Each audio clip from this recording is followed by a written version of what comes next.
The Miami Hurricanes have multiple five-star players coming in, but man, it would not surprise me if four-star Rueben Bain ends up being the most impactful recruit in this class of 2023. Here's why he chose Miami. You are Locked On Canes, your daily podcast on the Miami Hurricanes, part of the Locked On Podcast Network, your team every day.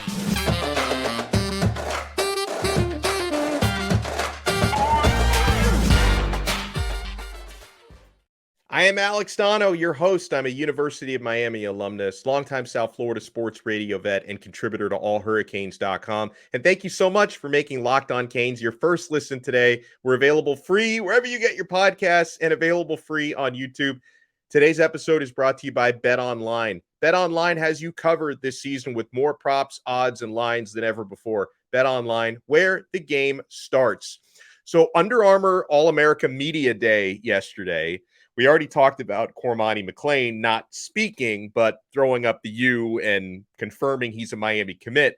But everyone else did speak. Cormani McClain was the only player who declined to do media. He did have to check in, but then declined. So you had a number of Miami commits, Miami signees, and Miami targets who did speak yesterday.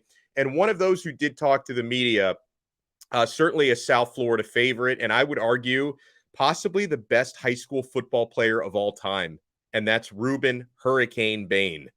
Maybe the nickname should have been a clue that he was going to pick Miami. But, Rueben Bain, the hardware that he's won, 4 state championships, the stats that he's put up on the football field, and the awards he's won, like the Nat Moore Trophy a couple of weeks ago, he might be the best high school football player of all time, and ultimately the 4-star edge rusher out of Miami Central. He chose Miami over Florida State. Florida State was the other finalist.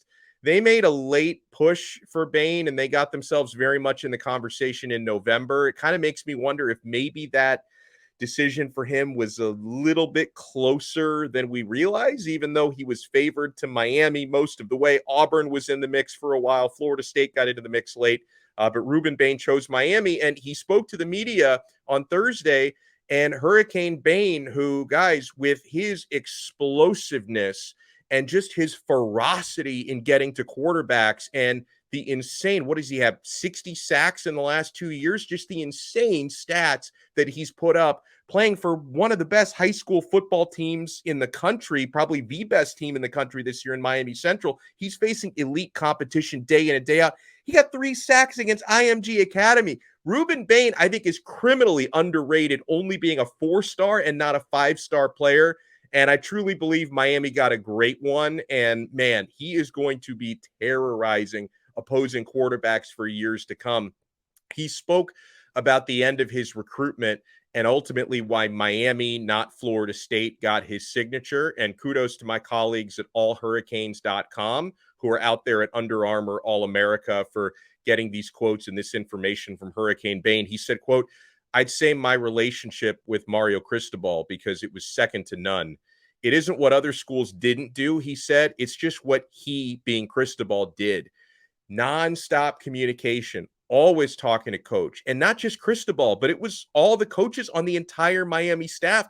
I would go into the offensive meeting room," he said.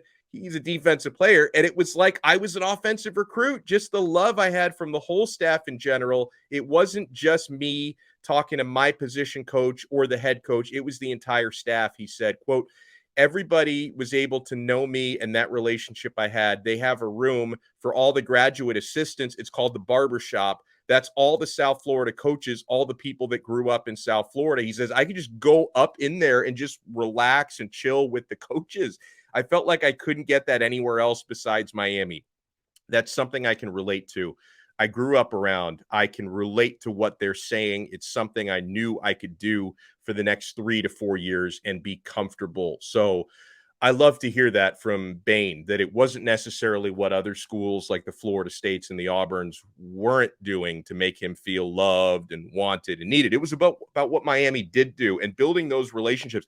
Like, I know when you talk to Gator fans, you're like, "Oh, Miami's just dropping bags out there. They're just dropping all the bags. They're just paying players. They're trying to buy recruits." Like, listen, NIL, certainly a factor at Miami. It's a factor all over the country. Let's not ignore that. But there's so much more to the story, folks. There's so much more to the story, the name, image, and likeness and money and all that, building these relationships. And that's been something that Mario Cristobal has been about long before NIL ever existed. Let's not pretend that Mario wasn't a pretty darn good recruiter at Oregon before NIL was even introduced to college football. Like building these relationships, staying in constant communication, and making these recruits feel like they're wanted and respected by the entire staff, not just their position coach, not just the defensive coaches or the head coach. I mean, I thought that was a really cool story about how he could go into the offensive meeting rooms and the offensive coaches are going to treat him as if he's an offensive player.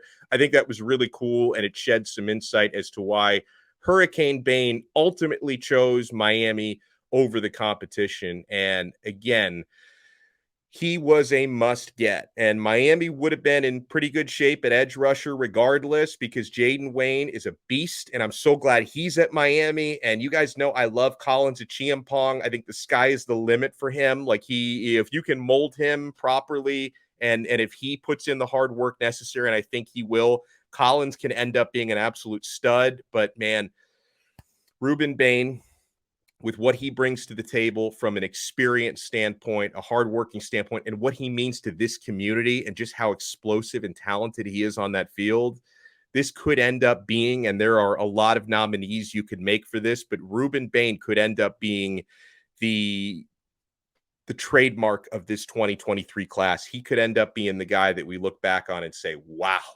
that's one of the greatest Miami Hurricanes players I've witnessed in a generation. I think that highly of him. So thank you so much, Rueben Bain, for picking the U. So the next thing we're going to be looking at here, we're going to have to wait a little longer to see what happens with Cormani McClain, of course, but we're constantly monitoring the transfer portal. And interestingly enough, it seems like there's a mass exodus going on at Memphis. And there are some good players on both sides of the football from Memphis that have entered the portal and could very well become Miami Hurricanes targets. Let's start with the defensive side of the football. We all know Miami Hurricanes, they need defensive tackles badly. I'm really, really glad that Thomas Gore is a Cane. And the more I watch Gore's film, the more I think, you know what, bros? I don't even care that he's only 6 feet tall and only 270 pounds. That dude is an absolute monster. And I think Thomas Gore can end up being a great player at Miami. But if Miami can land this Memphis defensive tackle who's hit the portal, his name is Cameron Jackson. He is 6'6", 340 pounds. Bigger than Daryl Jackson was.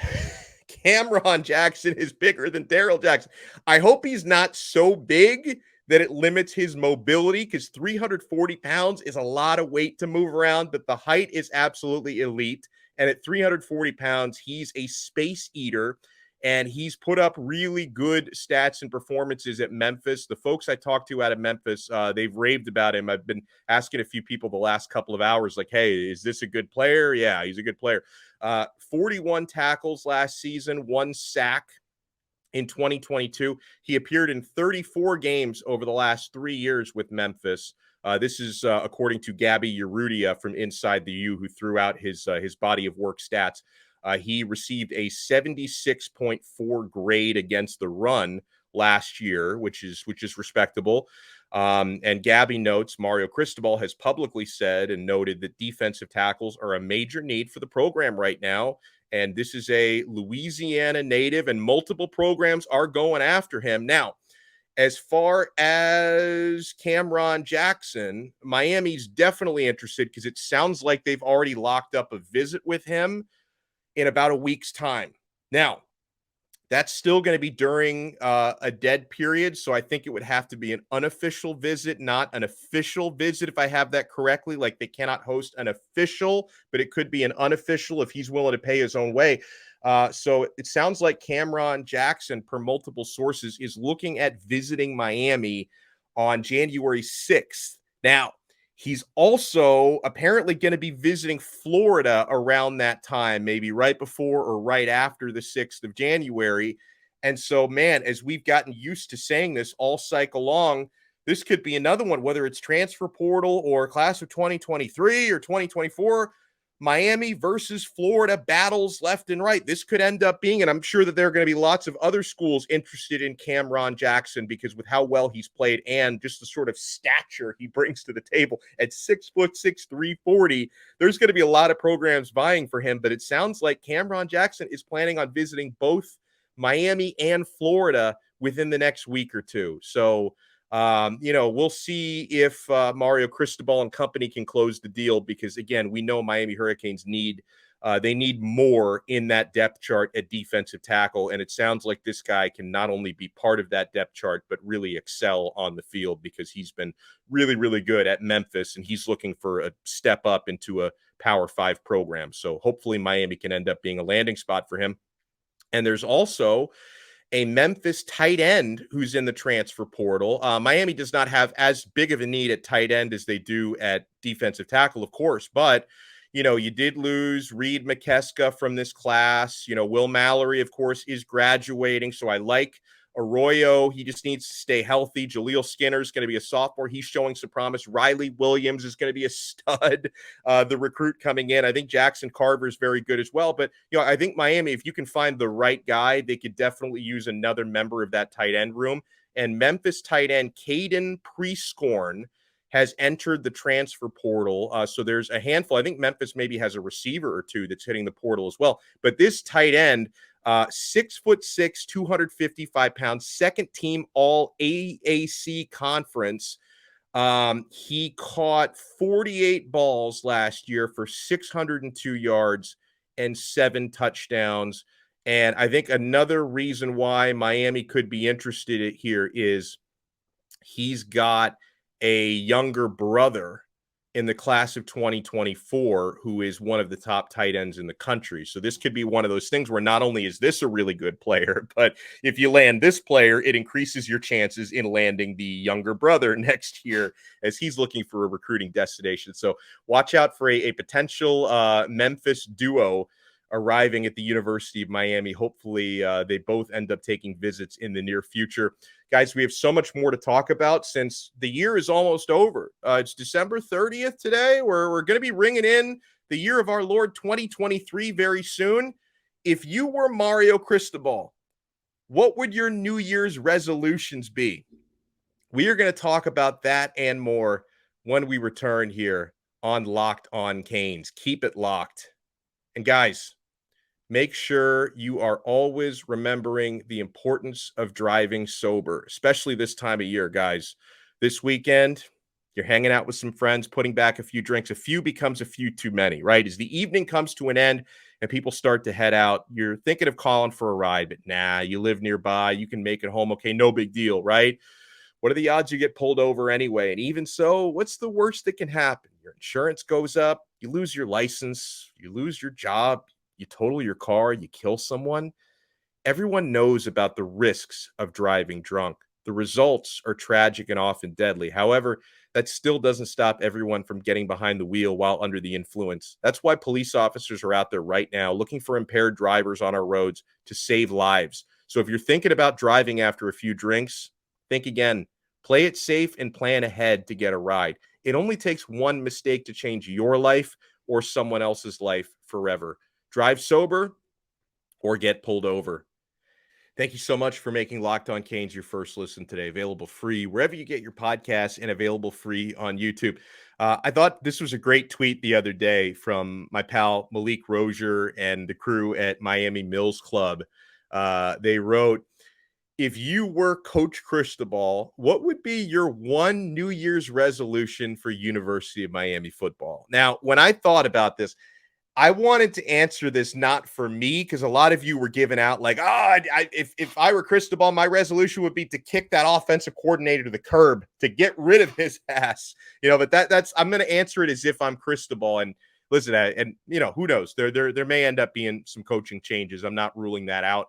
Right now, it's status quo until proven otherwise. That's a question for another day. We'll get into that. But if I'm trying to walk a mile in Cristobal's loafers, and I'm approaching this as if I am Mario Cristobal, My New Year's resolution for Hurricanes football next year, it's really simple, and I think this is something the man himself would agree with. I want to dominate the line of scrimmage on both sides of the football, especially the offensive line. The defensive line was obviously very good for the most part last year. Add another defensive tackle, like a 340 pounder, let's say, who's currently available. Maybe you can make that even better. But no, I think dominating the line of scrimmage and making this team tougher. That's got to be Cristobal's New Year's resolution because, guys, I know, and yes, there are plenty of excuses last year, specifically injuries and the fact that you didn't really have your own guys in there last year on the offensive line. But I guarantee you, Mirabal and Cristobal, who don't sleep a lot to begin with, lost a lot of sleep last season with the offensive line through most of the year being a weakness, not a strength of the team. The offensive line really, really, really struggled. And yes, a lot of that had to do with injury, but most games could not establish an effective running game, and you got your quarterbacks hit way too many times. Ask Tyler Van Dyke if you don't believe me. And, I remember Alex Mirabal making a comment before the season started that he would rather cut off his limbs before seeing the offensive line being a weakness of the team. I hope he shows up with limbs the next time he's at the facility because the offensive line, and there are definitely excuses for it, the Miami Hurricanes offensive line was a weakness of the team last year. And so, yeah, if I'm Cristobal, and I can throw Mirabal into this mix as well, it's got to be a New Year's resolution to be tough at the point of attack, to be physical, to get a couple of 1,000-yard rushers next year, because I don't think they want to have just one. I think they want to have multiple 1,000-yard rushers next season, and give Tyler Van Dyke time to throw the football and make plays down the field because, yeah, Mario Cristobal from his time at FIU, going back even farther to his time as an assistant at Miami, but then FIU, coaching the offensive lines at Alabama, which was always a strength of that team while he was there and still is. And then the way he was able to build up the trenches at Oregon, Mario Cristobal is going to want his team, especially on the offensive side of the football, to dominate the line of scrimmage. And yeah, when you can add somebody, as Miami just did in Javion Cohen, and you bring in multiple top-level freshman offensive linemen, Maui Goa and Okun Lola, I think can contribute, if not start immediately. I think they're that good. And I also really love Big Bruno, Tommy Kinsler.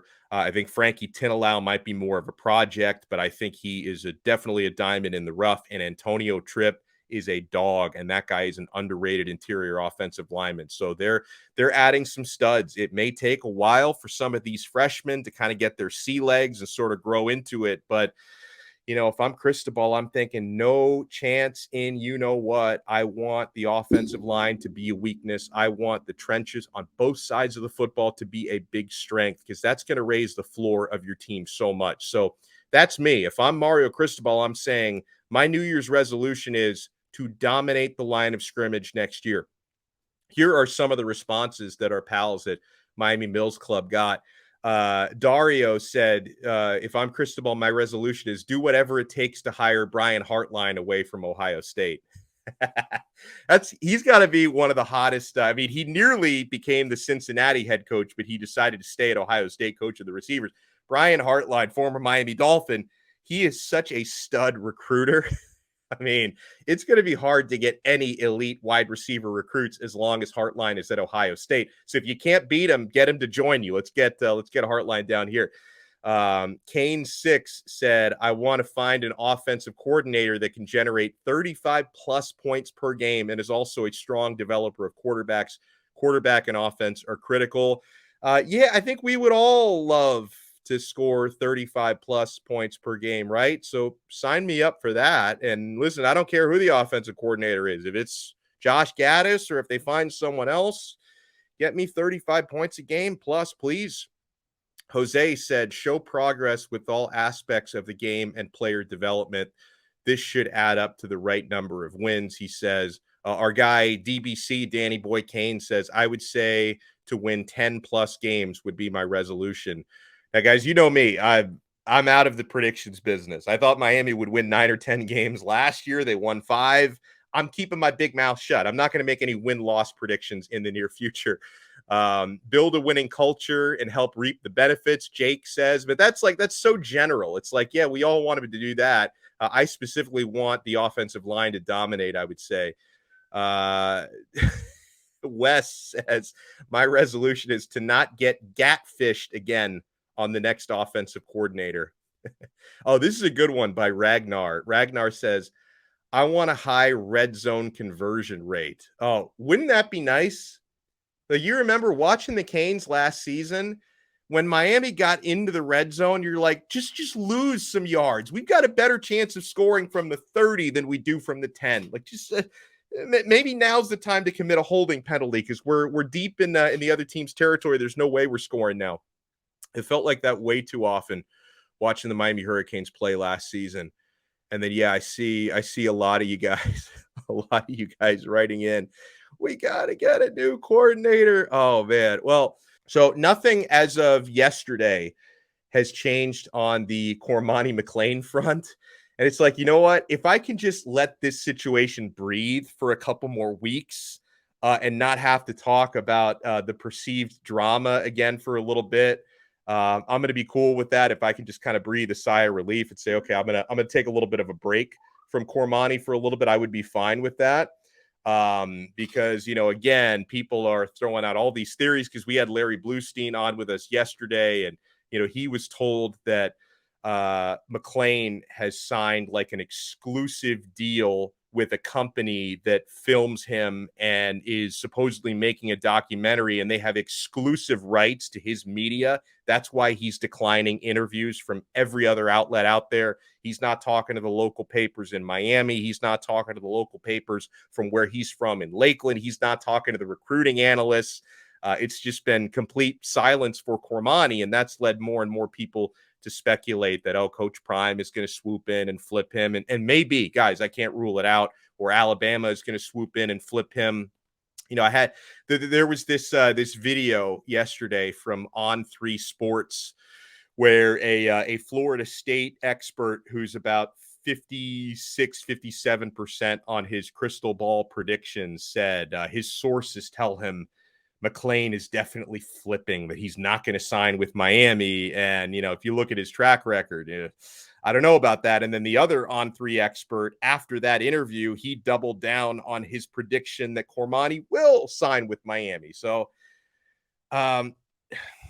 I don't think we're going to know anything until he puts pen to paper, that whatever hats and hoodies, sweatshirts he's putting on and whatever symbols he's throwing up, whether he's throwing up the U or he's throwing up buffalo horns. Do buffaloes have horns? I'm not even sure.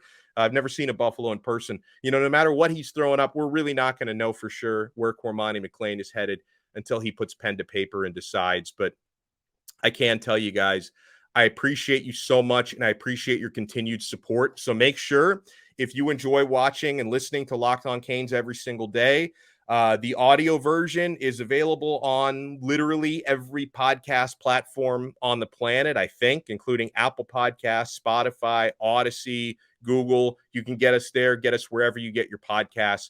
Make sure if you listen to us, you subscribe on one of those platforms. Leave us a 5-star rating and a review if you're feeling so kind. And if you want to watch the episodes, the video version, they're available on YouTube. Our YouTube channel is Locked On Canes. We're very close to 7,000 subscribers, which I think is pretty good since we've only been on YouTube since May. So we're getting close to 7,000 subscribers. Help spread the word. Get us to 7K by New Year's Day is what I've been saying. Make sure you hit the subscribe button and hit the thumbs up on this video. If you're watching us, if you're listening to us, make sure you subscribe. And I think we'll do another episode before we ring in the new year. We'll probably do something on Saturday. So in the meantime, stay safe. We will talk to you guys next time. And make sure after you make us your first listen, make Locked On Sports Today your second listen. Peter Bukowski brings you the biggest stories from around the sports world in 20 minutes. Get the analysis and opinions before anyone else with our local and national experts and insiders. Locked On Sports Today, available on YouTube and wherever you get your podcasts. We'll talk to you next time on another episode of Locked On Canes, part of the awesome Locked On Podcast Network, your team every day.